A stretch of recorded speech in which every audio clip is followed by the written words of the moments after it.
जगन्नाथाय नमः। नमो महारुद्राय नमो नमः। नमस्कार दर्शक बंधु, जय जगन्नाथ। मु ज्योतिर्विद दिलीप कुमार मिश्र स्वागत करुच्ची रुद्रज्योति आस्ट्रोवास्तु यूट्यूब चैनल को।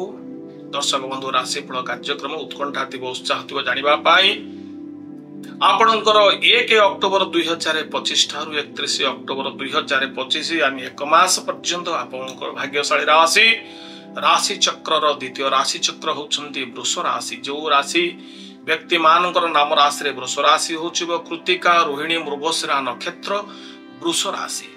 तेणु राशि चक्र द्वितीय राशि वृष राशि अधिपति ग्रह होउछंती शुक्र महाग्रह।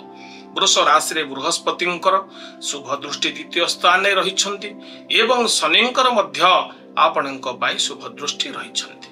विशेष करी वृष राशि व्यक्ति मानक क्षेत्र में अक्टोबर मासटी निश्चिंत भाव में आपणकर चिंता मुक्त हबे। मासटी स्वास्थ्य भल रहिबो, दीर्घ चिंतार अंत घटिबो, मानसिक क्षेत्र में प्रस्तुत होइके समस्त कार्य आपण जययुक्त करि पारिबे।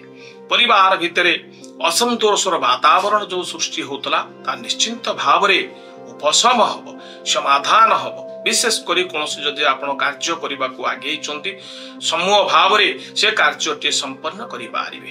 परिवार भितर द्वंद्व समस्यार अंत घटिबो, भातृ भगिनीक क्षेत्र संपर्क वृद्धि घटिबो, आर्थिक क्षेत्र रे आपणकर प्रगति हबो, अर्थ लेनदेनी आपणक पई शुभयुक्त रहिबो, अचानक अर्थ प्राप्ति जोगर सुजोग आपण हासिल करिवे।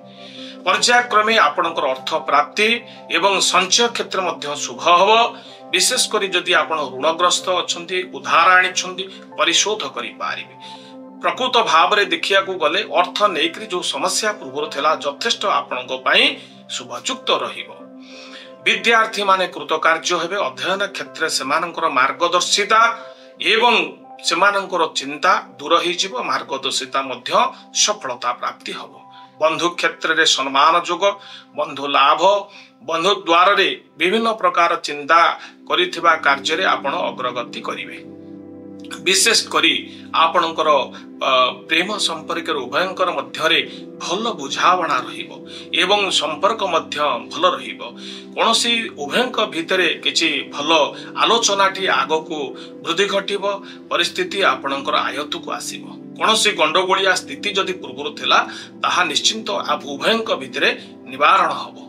विशेष करी आपणकर संतान मान को नहीं जो चिंता करिसंती शुभ फल पाइबे। ये मासर जन्मित संतान वृष राशि क्षेत्र रे अधिक भल शुभ जोगटे पाइबो। विशेष करी विद्या बुद्धि ज्ञान रे प्रवीण हबो। तेणु विशेष करी आपणकर ये मासरे कर्म नियुक्तिर सूचना मध्य रहिछि। व्यवसाय क्षेत्र मध्य उन्नति करिवे। नूतन व्यवसाय बा पूर्व व्यवसाय को लेके आपण यथेष्ट खुशी जाहिर करबा सहित निश्चिंत भाव रे अर्थ उपार्जन रे सक्षम हेबे। विशेष करी आपणकर ये मासरे राजनीति क्षेत्र रे तत्परता सहित आपणकर समस्त को एकजुट करी गोटे सफलता कार्य करिबा आपणक पई बहुत भल हबो एवं आपण प्रयास जारी रखिबे। समस्त को एकजुट करी सफलता हबार बहुत भल जोग आपणक पई रहिछि। तेणु गृह निर्माण भूमि बा अन्यान्य किछि उन्नतिमूलक कार्य जदि आपण करूछंती कार्यटी त्वरान्वित करंतु, निश्चिंत भाव में सफलता प्राप्ति घटिबो। सरकारी स्तर बा बेसरकारी स्तर जो माने कर्म नियुक्ति अछंती से माने निश्चिंत रूप रे अधिक अर्थर सुविधा सुजोग पाइबे, सम्मान पाइबे, दूरांतर यात्रा करिवे। पदोन्नति सहित सेमानकर कर्म क्षेत्रर सुविधा सुजोग सेमानकर हासिल निश्चिंत भाव में हबो। दर्शक बंधु, बंधु लाभ सहित दूरांतर यात्रा, तीर्थ दर्शन, देव कार्य मनोनिवेश करिवे। पूजा पाठ इत्यादि क्षेत्र में आपणकर मन अधिक बलिबो। विशेष करी भक्तिपूत भाव में समस्त कार्य आपण संपादन करि पारिबे। दर्शक बंधु, मानसिक स्तर में प्रस्तुत होइतिबा समस्त कार्य को ए अक्टोबर मासरे पूर्ण करि पारिबे। आपण पई ए मासटी अत्यंत शुभ मास रहिबो। दर्शक बंधु, पति पत्नी मध्य जो द्वंद्व समस्या थिला दूर हबो। विशेष करी कर्मजीवी महिला माने समानकर आर्थिक क्षेत्र रे उन्नति करिवे, कर्म क्षेत्र उन्नति करिवे, व्यवसायिक क्षेत्र में अधिक उन्नति करिवे, मानसिक चाप दूर होइजिबो। दर्शक बंधु, ए मासर अक्टोबर मासर वृष राशि क्षेत्र आपण जानिले यथेष्ट शुभ फल प्राप्ति होबार आपणकर भाग्य चक्र रे जोग रही एवं ग्रह नक्षत्रंकर शुभ दृष्टि पाई आपणक पाई निश्चिंत अक्टोबर मासटी शुभयुक्त रहिबो। प्रतिकार स्वरूप शिवंकर पंचाक्षर मंत्र पाठ करंतु एवं आपणकर गंगाजल शिवं को समर्पण करी गायत्री मंत्र मध्य पाठ करंतु। साधु सन्यासी किसी दान दिंतु से आशीर्वाद नियंतु बहुत मंगलदायक हम।